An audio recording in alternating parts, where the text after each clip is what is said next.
Stock, ladies and gentlemen. Today is July 6th, 2021. But, ladies and gentlemen, we got some Monday Night Raw to talk about. And, ladies and gentlemen, if I did forget, on Friday on SmackDown's, man, I can't stop burping now. On SmackDown's results, I didn't say that Bayley and Bianca Belair's match will be an I Quit match.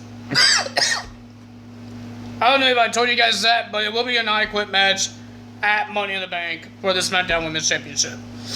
I don't want to forget that, so that's why we're doing it right now, saying it right now. Well, ladies and gentlemen, I thought it was a pretty decent Monday Night Raw. Some of these guys, we haven't seen them in wrestling or wrestle for much, like Ali or Mansoor. I know they were in the Battle Royal, but Battle Royals really doesn't really mean anything right now. I like Battle Royals. I'm just saying one-on-one action or tag team action. We haven't seen them in action or R-Truth. Technically, we didn't see them in action this week. I would tell you guys why. But, ladies and gentlemen, to start off Monday Night Raw, we have the Money in the Bank edition of Miz TV, where Miz interviews all four Raw superstars of the Money in the Bank competitors: Drew McIntyre, Ricochet, Johnny Drip Drip, and Riddle. Well, first to come out was Drew McIntyre. I guess he told a story. Drew, nobody wants to hear your stories. I got bored of it, but ladies and gentlemen, he had some words to say. And then Ricochet came out. He had some words to say. John Morrison was already in the ring with The Miz, because they're best friends. But Ricochet came out. He said some words that he's going to win the Money in the Bank. And then Riddle came out with his ankle taped. But he didn't really listen to The Miz. He just climbed the ladder. There was a ladder in the middle of the ring, and then Riddle just climbed on it.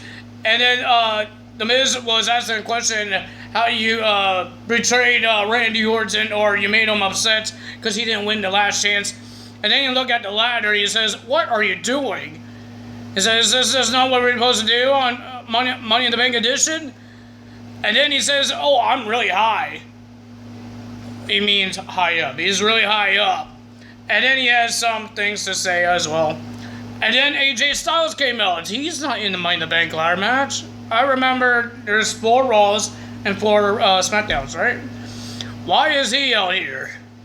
But he wants to say that he was robbed of the last chance Money in the Bank qualifying match because Randy Orton pulled himself out of the match, and it should be a one-on-one match between him and Drew McIntyre. But no, they added Riddle. And he said he was robbed and all that stuff. And then Riddle made some funny marks or jokes, calling AJ Styles Skipper. And then he says, "Oh, almost, you're almost higher than me. High five." And almost just shoves Riddle off the ladder. He hurt his ankle because he landed on his foot, his hurt foot. He hurt it.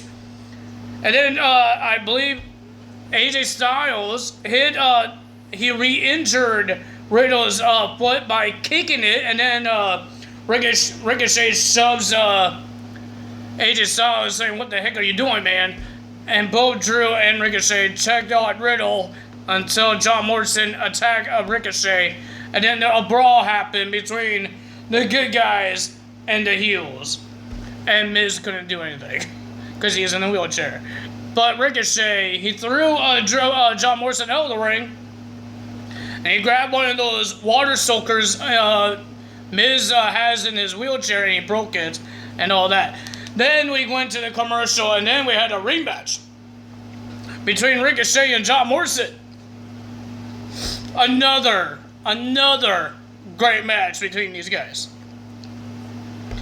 And AEW or any wrestling reporters, you guys don't even know how to make some good matches. Stop hating on them because they're creative or they're releasing people. There's a reason why they're releasing people. Every job is doing it right now because they can't pay everybody because You can't have so many customers like you usually have because of the you know what. I don't know if I want to get in trouble for it, so you know why there's a lot of customers in there. Because there's some people will be staying home, or some people won't even want to go to stores. Because they get it off online. They get it off on Amazon. They don't go to the stores. So WWE, they get their money with tickets. They haven't sold a ticket in a year. So the only money they have is the viewership from the USA Network and the merch. And like everybody says, WWE is going on their lowest viewership, and some people don't want to buy the merch. People want to go there and buy the merch. They don't want to go on the WWE.com and buy merch. So stop complaining. Why are people getting released? Some people, just like Samoa Joe, he got released. He made his return. Zelina Vega got released. Made her return. Some of these people could make their return. But it's the wrestlers. If you want them returned, they had to not trash Vince McMahon or the WWE, because why would they want to bring them back? You want to talk trash about them? Why would they bring you back? So if you guys quit your job or get fired, and you talk trash to your boss or your job, you expect your boss to rehire you? I wouldn't rehire you if I was a boss. I wouldn't rehire you. You talk trash about the business. And some wrestlers is doing that, talking about the business, talking trash about the business. Nobody's going to rehire you. There's a reason why some of these guys don't make the return. Man, it gets annoying that people complain about that because they think it's WWE's problem. It is their problem because they like to. They're releasing people. They want money. It's a company. No, grocery stores, freaking clothing stores. It's all about money. You need to provide your family. And you're talking about WWE needs to stop budget cutting. They need money to pay their producers, pay the referees, pay the wrestlers, the light people. So yeah, I don't know what you people complaining about. But like you're telling, the winner of that match, with the little help of Miz by being annoying with his wheelchair, making Ricochet couldn't get into the ring, John Morrison wins the match by countouts. Then we had an 8-women tag team match. All 4 ladies that will be in the Money in the Bank: Asuka, Bliss, Nikki Cross, almost a superhero, Nikki Cross, Ash. I think that's what they're calling her. Nikki Ash. I don't know what they're calling her. But, and, did I say everybody? Bliss, Nikki Cross, Naomi, and Asuka. All 4 of them are in the Money in the Bank, and all 4 of them will team up to verse 4 people that is not in the Money in the Bank ladder match: Nia Jax, Shayna, Doudrop, and Eva Marie. And ladies and gentlemen, Alexa Bliss was doing her hypnotized a little bit. Shayna broke it by attacking Alexa Bliss, but the big talk here is that Eva Marie keep on running. She tags herself in. Even Byron Saxon is getting annoyed of this because he says every time she tags in, it's like 20 seconds. And then he asks for a stopwatch. How long is she going to be in the ring for? 20 seconds. So everybody, it was funny with Byron Saxon. But Eva Marie wouldn't stay in the ring for long, and looks like she still does not wrestle because she didn't do the tied up. I forgot what it's called when they do this, and they both her and her opponent does that. I forgot what they call it. But and then she tried to do a punch that looked weak, really weak on Naomi. But okay, but it was a pretty decent match. I enjoyed it. It was pretty decent. But a lot of things are happening. with Alexa Bliss hypnotizing people and Eva Marie doing things and tagging random people in. But ladies and gentlemen, the winner of that match was Shayna. Well, technically, how Eva Marie says it, Eva Marie wins. But really, the winner of that match was Nia, Shayna, Doudrop, and Eva Marie, not just Eva Marie. Then we had Ali versus Mansoor. Ali is trying to make a lesson to Mansoor because he's not listening. Ali is trying to make him not to be a Mr. Goody Goody. But during their match, Ali got his leg tied up in the rope. Looks like it was hurt. And then Mansoor helped Ali out of the ropes, helped his leg out of the ropes, and then he went back in the ring to check on him to get rolled up by Ali. 1, 2, 3. Ali wins the match. Mansoor, I think you need to listen to Ali a little bit, man. Well, ladies and gentlemen, 2 former tag team partners of the 3MB will be versing each other. Former WWE champions. Some reason Jinder Mahal has a motorcycle. I don't know why, but he has a motorcycle. But we got Drew McIntyre will go 1-on-1 with Jinder Mahal. Pretty decent match.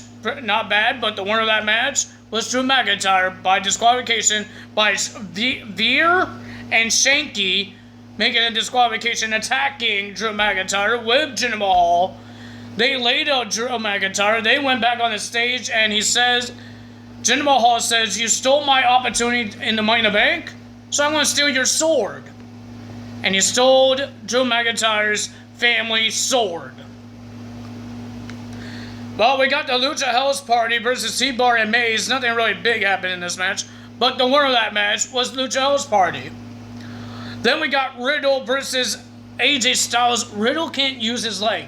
He couldn't use his scooter, use his leg to make it go faster. He has to hold his leg up. I can't do that because I'm gonna get cramps. Old man style. And then he tried to do his jump over the top. He tried to do his entrance. He couldn't do it. He couldn't even flip his flip-flops over the ropes because his leg was hurt. He had to use his hands to throw it. But I thought it was a pretty decent match. Pretty good. Riddle was just hurt. He was hurting. Until Omos looks like he was going to get himself involved until we see Ivar behind the barricade beside Omos. And then Eric on the other side and distracting Omos. And then Riddle gets the 1, 2, 3 with a roll-up. Good job for Riddle. Then we had a tag team match. Jackson Riker and R-Truth will be versing Elias and Cedric Alexander. Well, ladies and gentlemen, Akira Tozawa ran into the ring with the 24/7 title. R-Truth almost pinned Akira, but he kicked out. And then Akira ran away. Here comes a whole bunch of people trying to get to the 24/7 title. And R-Truth said, "I'm sorry, Jackson Riker, but I'm going to get my baby back." He ran as well to get the 24/7 title. Jackson Riker was in the 2-on-1 handicap, but not really, because Elias wanted to tag himself in against Jackson Riker. He was walking back on the stage, and Cedric Alexander got pinned by Jackson Riker. Well, our main event is a tag team match. The return into the ring is MVP. He stopped milking the injury, teaming up with the almighty Bobby Lashley, almighty WWE Champion Bobby Lashley, to versus the New Day. Pretty decent match. I enjoyed it. But the winner of that match was the New Day by pinning MVP. Well, ladies and gentlemen, if you guys enjoyed this video, hit the like button, leave a comment below, hit that subscribe button, hit that notification bell, and ladies and gentlemen, I will see you tomorrow for NXT's Great American Bash results, and ladies and gentlemen, AEW's first show away from Florida and having fans in the attendance. First show. And we all can't wait for it. Will there be any surprises? I'm hoping WWE has some surprises on their first SmackDown before Money in the Bank. Some surprises. Because I believe SmackDown is the very first show away from Florida. I believe that's where they are. They're in Florida as well. And out of the Thunderdome and having fans in the attendance. I'm hoping they have some surprises, maybe returns. We don't know what's going to happen, but I hope they have some surprises. That's all for me today. If you guys enjoyed this video, you know what to do. Tyler is out. Bye!